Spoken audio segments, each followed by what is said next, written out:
नमस्कार, मैं सनी आपका हार्दिक स्वागत करता हूं संकल्प स्टडी सर्कल के YouTube channel maths by Sunny Pratap Singh में।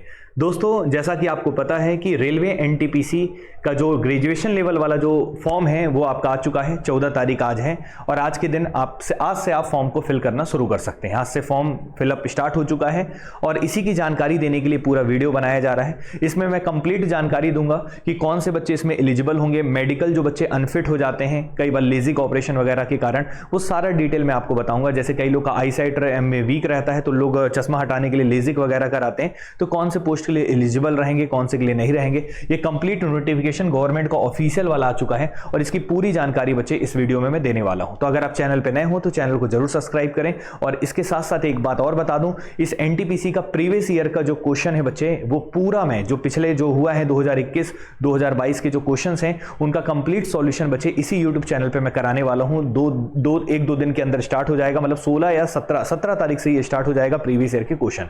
तो चलिए बच्चे आगे बढ़ते हैं, ध्यान से देखिएगा। और मैं अपने बारे में बताऊं तो मैं खुद बच्चे रेलवे WCR रीजन जो था हमारा, उसमें मेरा गुड्स गार्ड्स के पोस्ट पे सिलेक्शन हुआ था 2015 में, और इसलिए मैं आपको डिटेल से बता सकता हूं कि लेजिक वगैरह में क्या दिक्कत आता है और किन किन चीजों को आपको सामना करना पड़ सकता है। तो उन चीजों के लिए आप पहले से प्रिपेयर रहें तो बेहतर रहेगा। तो अगर हम बात करते हैं बच्चे यहाँ पे रेलवे के बारे में, अगर हम जिक्र करें तो इसका जो फॉर्म के डेट के बारे में देखते हैं, तो फॉर्म के बारे में आएंगे तो ये बच्चे कितने तारीख से आज से स्टार्ट हो गया है, यहाँ पे आप देख सकते हैं 14 तारीख। तो 14 तारीख से आज आप फॉर्म को फिल कर सकते हैं। 14 तारीख इसका डेट आ चुका है, आज से आप फॉर्म फिल करना स्टार्ट कर सकते हैं।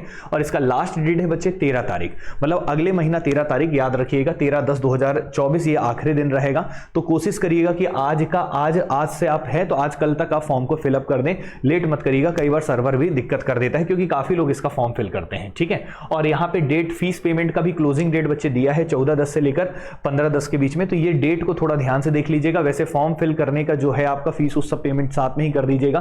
तो ये आज से शुरू है तो आज कल तक आप इस फॉर्म को फिल कर दीजिएगा। अब यहाँ पे बच्चे ग्रेजुएशन लेवल का है, जैसे एक 12th के बाद वाला भी आएगा जो कि 21 तारीख को आएगा, उसका भी नोटिफिकेशन इसी तरीके से और फॉर्म फिल करना आप शुरू करेंगे। लेकिन ये अभी आपका ग्रेजुएशन लेवल वाला है। तो ग्रेजुएशन लेवल वाले में कौन कौन सी पोस्ट है, तो इस बार बच्चे पोस्ट है लगभग 8000 के करीब। तो यहाँ पे जो नंबर ऑफ पोस्ट है वो भी थोड़े से कम है। जैसे अगर बात करें पहले जो आया था पिछले बार वैकेंसी, उसमें काफी ज्यादा पोस्ट है। जैसे अगर मैं बात कर दूं यहाँ पे chief commercial cum ticket supervisor का, स्टेशन मास्टर का, गुड्स ट्रेन मैनेजर का, junior accountant, assistant cum typist और सीनियर क्लर्क कम टाइपिस्ट। तो ये टाइपिस्ट लिखा हुआ है तो टाइपिस्ट वाली जॉब होती है।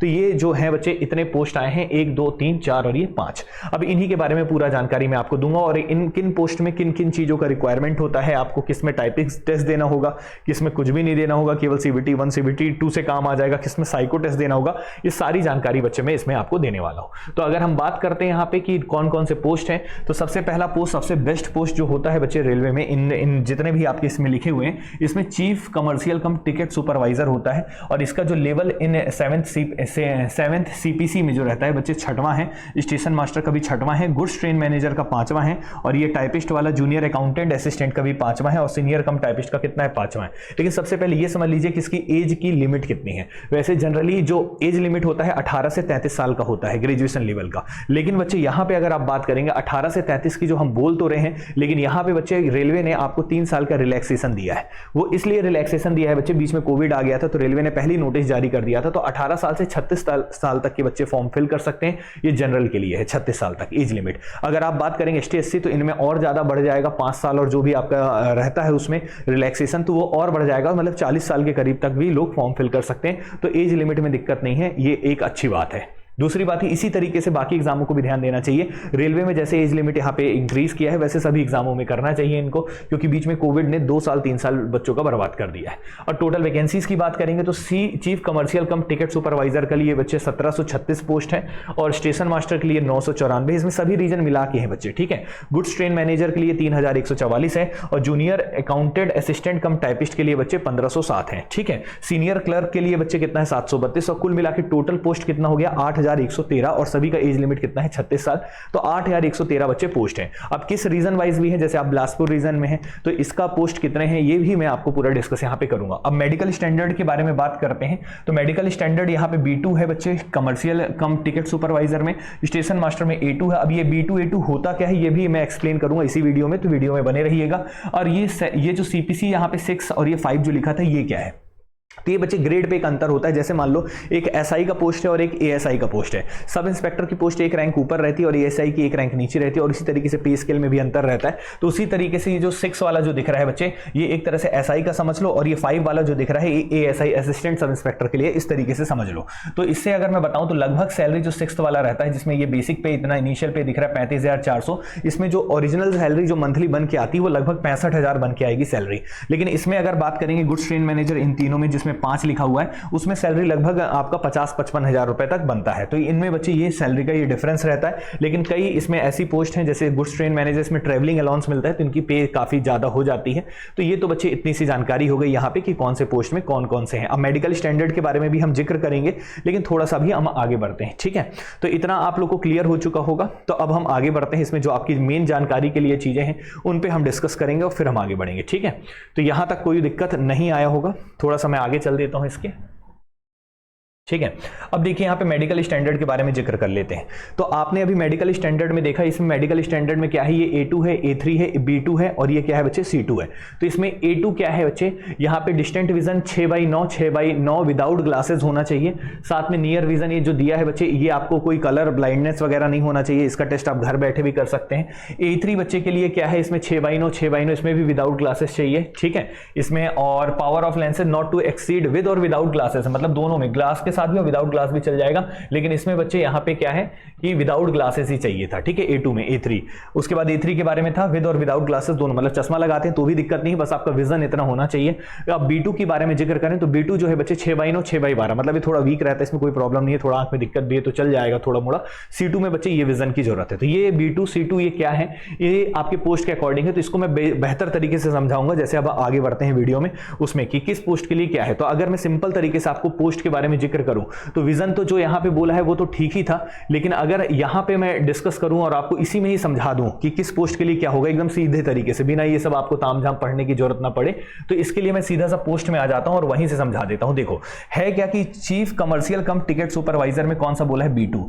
ये जो B2 और C2 रहता है ना, अगर आपने लेजिक ऑपरेशन करा है, लेजर ऑपरेशन जिसको बोलते हैं, कई बच्चे लोग ऐसे होते हैं जिनके पावर लगा रहता है तो लोग लेजर ऑपरेशन करा लेते हैं। तो लेजर ऑपरेशन अगर आपने करवा चुके हो B2 और C2 में, तो लेजर ऑपरेशन करवाए हुए आपको 1 साल हो गया है, तब आप इसके लिए एलिजिबल हैं, कोई दिक्कत नहीं है, तब कोई प्रॉब्लम नहीं है। लेकिन अगर बात करेंगे स्टेशन मास्टर और गुड्स ट्रेन मैनेजर, इनमें A2 बोला है तो इसमें लेजर ऑपरेशन भी नहीं चलेगा। लेजर ऑपरेशन अगर आपने करा है तो आप एलिजिबल बिल्कुल नहीं है। इस चीज को याद रखिएगा, क्योंकि कई बच्चों को ना ये सब चीज बाद में पता चलता है। और लेजिक ऑपरेशन महंगा भी होता है, 40,000 रुपए तक का आपका प्राइस आ जाता है। तो अगर आपको ये नहीं पता रहता, कई लोग बेचारे करवा लेते हैं फिर उसके लिए एलिजिबल भी नहीं रहते, तो ना यहाँ के ना वहाँ के, तो बड़ा समस्या हो जाता है। मैं समझ सकता हूँ बेरोजगारी के टाइम में आप एक ऑपरेशन भी करा लें उसके बाद आपके लिए वो ना रहे तो बड़ी दिक्कत हो जाएगा। तो याद रखिएगा, लेजिक ऑपरेशन अगर आपने करवाया है, साल भर हो गया है, तो B2 और C2 के लिए आप एलिजिबल रहेंगे, तब आपको टेंशन लेने की जरूरत नहीं है। दूसरी बात, यहाँ पे जो टाइपिंग वाला पोस्ट है बच्चे, इसमें टाइपिंग की भी रिक्वायरमेंट होगा। जैसे आपको हिंदी टाइपिंग या इंग्लिश टाइपिंग किसी एक में आपका रहेगा, किसी एक का आपका टेस्ट भी होगा, टेस्ट भी ये लिया जाएगा टाइपिस्ट के लिए है। तो इसमें टेस्ट में क्या होता है, जब आप पहला पेपर और दूसरा पेपर क्रैक कर लेते हैं तो बच्चे टाइपिस्ट की टाइपिंग के लिए भी आपको बुलाया जाता है। और टाइपिंग जब आपका होता है बच्चे, ठीक है, स्किल टेस्ट के फॉर्म में होता है टाइपिंग टेस्ट, तो उसमें 28 वर्ड पर मिनट और 30 वर्ड पर मिनट करीब रहता है। मतलब इसमें दिया होगा, इंग्लिश में 30 वर्ड पर मिनट होता है और उसमें शायद 28 या 25 वर्ड पर मिनट रहता है हिंदी में। तो किसी एक में चाहिए होता है, दोनों में नहीं, जो कि काफी आराम से अगर आपका टाइपिंग ठीक है तो आप ये कर लेंगे। लेकिन अगर स्टेशन मास्टर में बात करें तो इसमें एक साइको टेस्ट भी होता है बच्चे। जब Tier 1 Tier 2 आप क्रैक कर लेते हैं पहला दूसरा पेपर, तो आपको एक साइको टेस्ट के लिए बुलाया जाता है, जिसको एक बहुत ही बढ़िया टेस्ट होता है, बहुत आसान होता है, टफ नहीं होता है, लेकिन फिर भी बच्चे उसको अगर आप एक बार पढ़ के जाएंगे तो बेहतर रहेगा। तो ये आपका जब मैंने एग्जाम दिया था तो मेरा भी ये हुआ था और मैंने इसको क्लियर भी किया था, ठीक है। तो स्टेशन मास्टर के लिए आपको एक साइको टेस्ट भी देना पड़ेगा। लेकिन अगर कुछ भी नहीं देना है, जो पहला पेपर और दूसरा पेपर के बाद डायरेक्ट जो सिलेक्शन होना है, वो कौन सा पोस्ट है जिसमें डॉक्यूमेंट वेरिफिकेशन और मेडिकल बस होगा, वो है goods train manager. Goods train manager में किसी चीज की जरूरत नहीं है, और वैसे ही chief commercial cum ticket supervisor, इसमें भी किसी चीज की जरूरत नहीं है। तो ये दोनों पोस्ट में बच्चे ज्यादा दिक्कत नहीं है, लेकिन इसमें साइको टेस्ट भी होगा और इसमें टाइपिस्ट भी होगा। तो कोई दिक्कत नहीं, अगर आपका टाइपिंग नहीं भी है तो आप टाइपिंग धीरे से अभी सीख भी सकते हैं, इसमें कोई प्रॉब्लम नहीं है। कोई बहुत ज्यादा वर्ड पर मिनट आपसे नहीं मांगा है, तो इतनी चीजें याद रखिएगा जो मैंने अभी फिलहाल में बताया, ठीक है। अब हम चीजों को आगे लेके चलते हैं बच्चे, इसमें और क्या क्या चीजें हैं। तो ये तो आपके कैटेगरी में क्या क्या एज रिलैक्सेशन होगा वो तो सभी बच्चों को पता भी होगा, इसमें कोई समस्या वाली बात नहीं है, वो रहता है एज लिमिट की, तो यहाँ पे ज्यादा दिक्कत है ही नहीं। अब हम आगे चीजों को लेके चलते हैं इसमें कि और क्या क्या है। ये पूरा कंप्लीट नोटिफिकेशन है, मैंने इसको डायरेक्ट नोटिफिकेशन उठा लिया है आपको बताने के लिए, ठीक है। तो इतना बातचीत क्लियर हो गया होगा और इस नोटिफिकेशन में यहाँ तक कोई दिक्कत। और एक चीज और है कि जैसे मान लो आपका वैकेंसीज कितनी है बच्चे 8000 वैकेंसी है, तो कितने लोग का सिलेक्शन लेगा टीयर 2 के लिए, कितने लोग को बुलाएगा। तो पहला पेपर होगा तो उसमें बोला है बच्चे 15 गुना लोग को बुलाएगा, मतलब 8000 पोस्ट है तो 8000 का 15 गुना करते हैं तो 1,20,000 लोग को सिलेक्शन लेगा और वो टीयर 2 में बैठाएगा। टीयर 2 में याद रखिएगा 1,20,000 लोग को बैठाएगा, ठीक है। तो इस हिसाब से कट ऑफ जारी किया जाएगा। ये सारी चीजें जानकारी इसमें दे दिया है, ठीक है। इतनी सी बातचीत है। अब हम आगे बढ़ते हैं। ये तो मैंने आपको डायरेक्ट ही बता दिया। अब इसमें जो सिलेबस है बच्चे वो क्या है, पहले पैटर्न समझो एग्जाम का कैसे होगा। तो ये जो एग्जाम का ड्यूरेशन होगा बच्चे 90 मिनट का पेपर होगा। कितने मिनट का पेपर होगा बच्चे, 90 मिनट का। 90 मिनट का ये टोटल पेपर होगा और 90 मिनट में बच्चे आपका जनरल अवेयरनेस के 40 क्वेश्चन होंगे, मैथमेटिक्स के 30 होंगे और रीजनिंग के कितने होंगे 30, और टोटल क्वेश्चन कितने हो जाएंगे 100।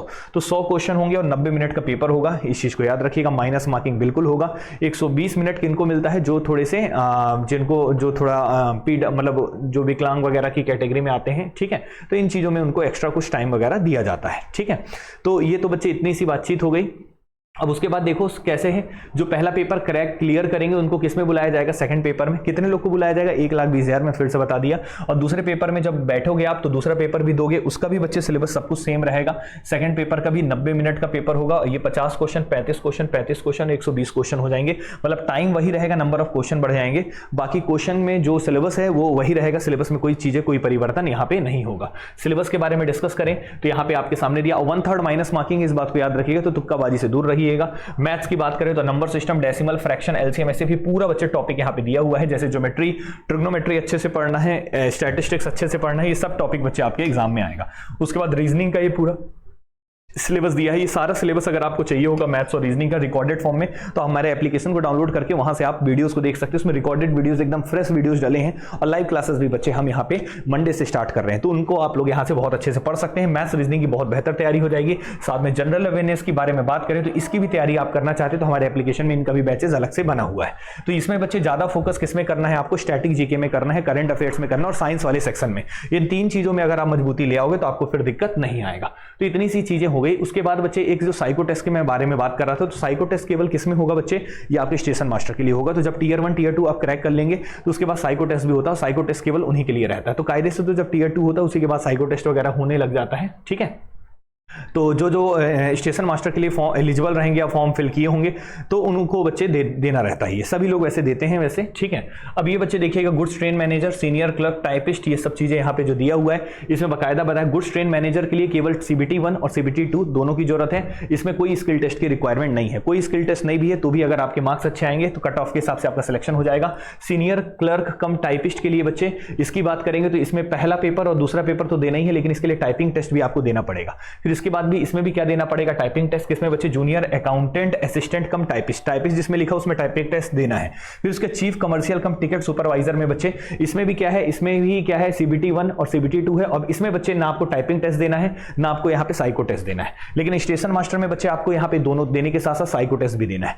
मतलब क्या है, जिसका टाइपिंग जो टाइपिंग वाले जॉब के लिए नहीं है, इच्छुक है और वो साथ में वो उनका साइको टेस्ट भी नहीं देना चाहते, तो उनके लिए गुड्स ट्रेन मैनेजर और कौन सा है बच्चे, चीफ कमर्शियल कम अप्रेंटिस है। तो इनके लिए आप फोकस कर सकते हैं और इनके हिसाब से आप प्रिपरेशन को, मतलब एग्जाम तो एक ही होगा, उसमें तो कोई दिक्कत है ही नहीं। और एग्जाम में बच्चे याद रखना मार्क्स का नॉर्मलाइजेशन होता है। पेपर टफ आता है तो बच्चे नॉर्मलाइज होकर बिल्कुल मदद मिलता है, ठीक है। मेरे को मदद मिला था इसलिए तो मैं तो बोलूंगा बच्चे कि नॉर्मलाइजेशन बहुत अच्छी चीज है और ये जरूरी भी होता है, ठीक है। तो इतनी सारी चीजें बात हो गई जो भी यहाँ पे बताया गया। फॉर्म वगैरह बहुत अच्छे से भरना, गलतियां मत करना। वैसे गलती होती तो उसके लिए भी ऑप्शन रहता है, लेकिन कोशिश करना बच्चे कोई गलती ना हो, क्यों फालतू में झमेले में फंसना है, आपको तैयारी में केवल फोकस करना है, ठीक है। तो इस चीज को याद रखिएगा। तो इतनी सारी बातें हो गई। अब मैं बता देता हूं बच्चे, हमारे जो रीजन है बिलासपुर रीजन, इसमें कितने पोस्ट आए हैं। तो यहां पे जब आप फॉर्म फिल करोगे ना तो रीजन वाइज आपको भरना पड़ेगा। तो आप कौन सा रीजन सेलेक्ट करते हैं, तो सबसे पहले जहां का कट ऑफ कम होता है वहां का आप लोग को भरना चाहिए वैसे, लेकिन मैं बोलूं कि जहां पे आप लोग जहां के हैं वहां का भरे तो ज्यादा बेटर है, ठीक है। क्योंकि फालतू में आप फिर बाद में आपको म्यूचुअल में बहुत समस्या होता है। लेकिन अगर केवल अभी आपको यह है कि एग्जाम में बस सिलेक्शन लेना है तो जहां का सबसे कम कट ऑफ जाता है वहां का हिसाब से भर सकते हैं। अगर आपका, देखो हर एक व्यक्ति अलग होता है, किसी के लिए यह है कि उसके लिए जगह घर इंपॉर्टेंट है कि नजदीक रहे, और दूसरे के लिए इंपॉर्टेंट ये है कि हम सिलेक्शन तो ले लेंगे कहीं भी मिल जाए भारत में, उसमें कोई दिक्कत नहीं है। लेकिन मैं आपको बोलूंगा रीजन वाइज आप प्रॉपर भरिएगा। जैसे मैं पहले यहाँ पे बता देता हूँ रीजन वाइज क्या क्या पोस्टें आई हैं। तो ये थोड़ा सा नीचे जाएगा, लास्ट में है, ठीक है। इसको थोड़ा सा नीचे कर देते हैं, फिर मैं आपको बताता हूं कौन कौन सी पोस्ट है, कहां है, ठीक है ना। चलो तो देखो ध्यान से, यहाँ पे नंबर ऑफ पोस्ट के बारे में जिक्र तो मैंने 8000 बता ही दिया है।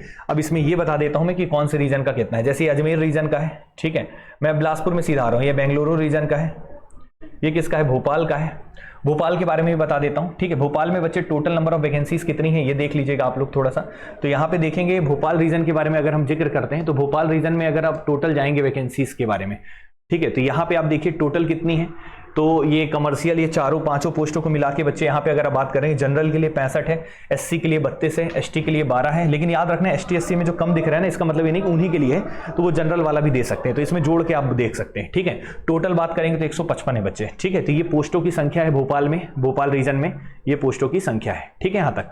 अब हम बात करते हैं बच्चे, यहाँ पे भुवनेश्वर का दिया है, हम बिलासपुर पे सीधा आते हैं। ये बिलासपुर का है बच्चे, जो आपको जैसे क्या है कि बिलासपुर के बारे में जानना है, बिलासपुर में कितना है, तो इसके बारे में अगर हम आपको बताएं तो ये है बच्चे बिलासपुर रीजन का। तो बिलासपुर रीजन में अगर आप देखेंगे तो टोटल नंबर ऑफ आरआरबी के जो टोटल यहाँ पे जनरल के लिए 273 है, एससी के लिए 88 है। अच्छा, एससी वाले मत समझना कि कम आपको पोस्ट है, इसमें 88 में 273 जोड़ लेना, क्योंकि आप जनरल वालों के लिए भी एलिजिबल रहते हैं, ठीक है।